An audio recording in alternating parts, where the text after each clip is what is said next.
Hoje eu quero falar de Disque M para Matar, Alfred Hitchcock. Pois é, um filme confinado a um apartamento. Mas antes eu queria convidá-los a se inscreverem aqui no canal e curtirem esse vídeo se vocês gostarem. Vamos para Hitchcock. Disque M para Matar é um filme de 1954. É um single location film. Ou seja, em português a gente não tem exatamente uma tradução única, mas é um filme rodado em apenas um lugar. Não é exatamente assim, tem um pouquinho de outras imagens, mas basicamente acontece tudo dentro de um apartamento. E essa não foi a primeira vez que o Hitchcock fez isso. Em 1948, Hitchcock inovou com Festim Diabólico, um filme super tenso, restrito a um apartamento e que tinha um toque a mais, que era o plano sequência, com uma dificuldade que naquela época não tinha todo esse material digital que a gente tem hoje em dia. Então eram usados alguns truques para você poder trocar o rolo de filme e ter essa ilusão de que não havia cortes no filme. Em Disque M para Matar, Hitchcock não tenta fazer o plano sequência, ele faz uma filmagem normal, porém restrito a uma única locação, a um apartamento, pelo menos em grande parte. Qual a ideia de ter esse único lugar onde toda a trama transcorre? É um aumento de tensão e esse efeito claustrofóbico que ajuda muito nos filmes de suspense e terror. Ainda em 1954, Hitchcock faria Janela Indiscreta, usando esse mesmo princípio de uma única locação para criar essa atmosfera de tensão.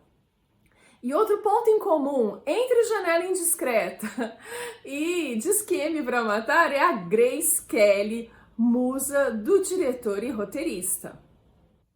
E foi a primeira vez que eu assisti Disque M para Matar. E eu acho que eu não estava muito sintonizada com um filme lá da década de 1950. E foi uma surpresa, porque a trama é bem intrincada. Mais intrincada do que eu imaginava. Eu assisti, na verdade assisti 2 vezes em 2 dias. Eu acho que eu não prestei muita atenção, eu estava fazendo outras coisas na primeira vez que estava passando, e eu fui prestar atenção agora, a segunda vez, aí eu fui entendendo melhor a trama, porque você tem que prestar atenção nessa trama, nos detalhes dela. E aí eu fiquei assistindo e pensando, nossa, mas não tinha assistido, mas parece que eu assisti. É claro, eu assisti o remake de 1998, Um Crime Perfeito. Em Disque M para Matar, a gente tem um certo humor, principalmente na atuação dos policiais, um certo deboche do Hitchcock, e que eu demorei para pegar um pouco isso. Da mesma forma, eu logo reconheci a semelhança com O Crime Perfeito, que eu já sabia o que ia acontecer, mas de repente, na versão do Hitchcock, estava um pouco diferente. A coisa foi degringolando e de repente eu vi a Grace Kelly, a personagem vivida por ela, sendo acusada do crime de uma forma assim absurda. Falei, gente, tá diferente. Ai, isso me irritou um pouco, sabe? A hora que me irritou no sentido de a história foi me convencendo tanto que de repente eu achei mega injusto com a mocinha da história. Mas tem um final bem surpreendente, tem umas frases muito divertidas. Tem uma hora, a hora que vai se revelando a verdade, a Grace Kelly vira pro mocinho da história, que eu esqueci o nome agora, e fala pra ele, ai, qual é o problema comigo? Será que eu não tinha que desmaiar? Aí ele apoia até o sofá assim, ela fala, ai, calma, daqui a pouco você vai ter um maravilhoso desmaio. Assim, isso, já pensou ter um desmaio maravilhoso? A nota no IMDb de Disque M para Matar é 8.2 Isso faz com que ele ocupe o lugar de 163 dentre os 250 filmes preferidos do público. É uma baita nota e, de fato, o Hitchcock ele tem essa inovação em cada filme dele, tem uma pegada, ele explora um ângulo diferente. E é isso, aquela tensão confinada a um apartamento, onde as pessoas ficam só espiando do lado de fora pela janela. Então vai até o corredor do prédio, então você tem uma visão da rua ou do corredor do prédio, é isso. Tem uma ceninha que o marido vai vai numa festa só de homens e a gente tem um vislumbre daquele lugar. Mas a Grace Kelly continua lá no apartamento.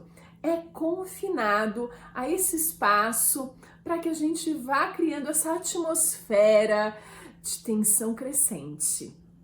E o Disque M para Matar é uma referência vintage, né? Uma coisa bem do passado, que é quando a gente discava o telefone de disco mesmo, que a gente teve aqui no Brasil, era assim na casa da minha avó. Aliás, o telefone da minha avó era bem parecido com o do filme. Só que, diferente do Brasil, aqui a gente sempre teve números para discar. Nos Estados Unidos também tem letras na opção de discar, é o número e as letras, e o número de telefone da casa da Grace Kelly era M, era correspondente à letra M de murder, porque toda a combinação do crime tem a ver com um telefonema que vai ser dado exatamente usando a letra M ali do disco, mas o número da casa da Grace Kelly. Como eu disse, eu já tinha assistido Um Crime Perfeito com a Gwyneth Paltrow e o Michael Douglas, um filme de 98 que tem uma modesta nota 6.6 no IMDb. Eu particularmente gosto do filme, não acho ruim não. É que assim, você olhar para o original que o Hitchcock fez e você olhar essa nova versão, realmente a genialidade é do Hitchcock. E essa nova versão, na verdade, esse é um remake mesmo, direto, é a mesma história. O princípio, inclusive, é o mesmo, a solução do mistério é o mesmo. Mas outros filmes usaram essa possibilidade, se inspiraram em Disque M para Matar. E esse confinamento a um apartamento, né? A Janela Indiscreta também foi por esse lado, mas a gente vai ter um monte de outros exemplos que se inspiram nessa possibilidade de estar preso no lugar e ter toda a história correndo ali com os personagens. É isso, eu fico por aqui e a gente se vê num próximo vídeo.